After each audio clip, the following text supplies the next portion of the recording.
हिमाचल के वित्तीय संकट पर मैराथन चर्चा का जवाब देते हुए मुख्यमंत्री ने कहा कि पहले की सरकारों ने अपने हालात के मद्देनजर बढ़ते कर्ज को रोकने के लिए कड़वे फैसले नहीं लिए।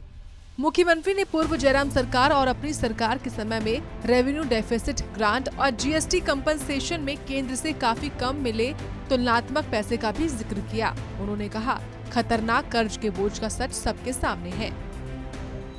हमने कहा कि जिस राज्य में 2017-18 से लेकर रेवेन्यू डेफिसिट ग्रांट 10,000 तक मिलती रही, 11,000 तक मिलती रही, 9,000 तक मिलती रही, उस राज्य में हमें रेवेन्यू डेफिसिट ग्रांट 3,000 रुपया अगले वर्ष मिलने वाली है।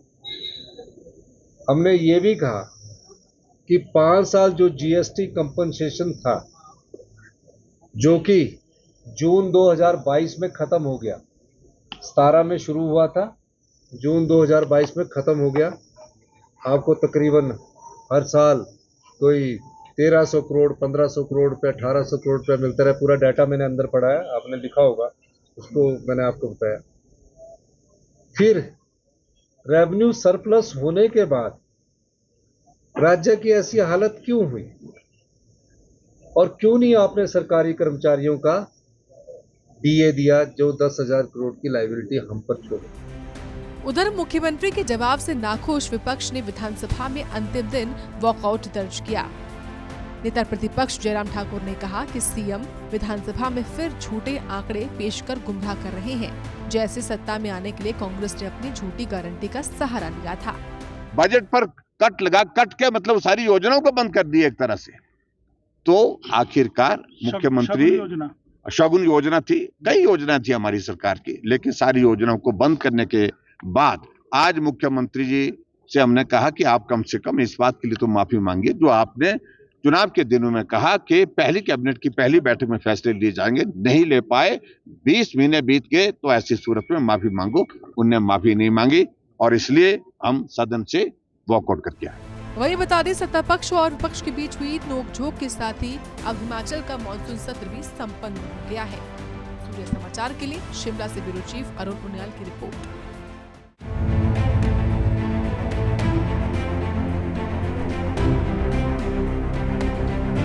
हिमाचल के वित्तीय संकट पर मैराथन चर्चा का जवाब देते हुए मुख्यमंत्री ने कहा कि पहले की सरकारों ने अपने हालात के मद्देनजर बढ़ते कर्ज को रोकने के लिए कड़वे फैसले नहीं लिए। मुख्यमंत्री ने पूर्व जयराम सरकार और अपनी सरकार के समय में रेवेन्यू डेफिसिट ग्रांट और जीएसटी कंपनसेशन में केंद्र से काफी कम मिले तुलनात्मक पैसे का भी जिक्र किया। उन्होंने कहा, खतरनाक कर्ज के बोझ का सच सबके सामने है। हमने कहा कि जिस राज्य में 2017-18 से लेकर रेवेन्यू डेफिसिट ग्रांट 10,000 तक मिलती रही, 11,000 तक मिलती रही, 9,000 तक मिलती रही, उस राज्य में हमें रेवेन्यू डेफिसिट ग्रांट 3,000 रुपया अगले वर्ष मिलने वाली है। हमने ये भी कहा कि 5 साल जो जीएसटी कंपनसेशन था, जो कि जून 2022 में खत्म हो गया, 17 में शुरू हुआ था, जून 2022 में खत्म हो गया। आपको तकरीबन हर साल कोई 1300 करोड़, 1500 करोड़ रुपये, 1800 करोड़ रुपये मिलता रहा। पूरा डाटा मैंने अंदर पढ़ा है, आपने लिखा होगा, उसको मैंने आपको बताया। फिर रेवेन्यू सरप्लस होने के बाद राज्य की ऐसी हालत क्यों हुई और क्यों नहीं आपने सरकारी कर्मचारियों का डीए दिया, जो 10,000 करोड़ की लायबिलिटी हम पर छोड़ी। उधर मुख्यमंत्री के जवाब से नाखुश विपक्ष ने विधानसभा में अंतिम दिन वॉकआउट दर्ज किया। नेता प्रतिपक्ष जयराम ठाकुर ने कहा कि सीएम विधानसभा में फिर झूठे आंकड़े पेश कर गुमराह कर रहे हैं, जैसे सत्ता में आने के लिए कांग्रेस ने अपनी झूठी गारंटी का सहारा लिया था। बजट पर कट के मतलब सारी योजनाओं को बंद कर दिया एक तरह से। तो आखिरकार मुख्यमंत्री शगुन योजना थी, कई योजना थी हमारी सरकार की, लेकिन सारी योजनाओं को बंद करने के बाद आज मुख्यमंत्री जी से हमने कहा कि आप कम से कम इस बात के लिए तो माफी मांगिए जो आपने चुनाव के दिनों में कहा कि पहली कैबिनेट की पहली बैठक में फैसले लिए जाएंगे, नहीं ले पाए, 20 महीने बीत गए, तो ऐसी सूरत में माफी मांगो।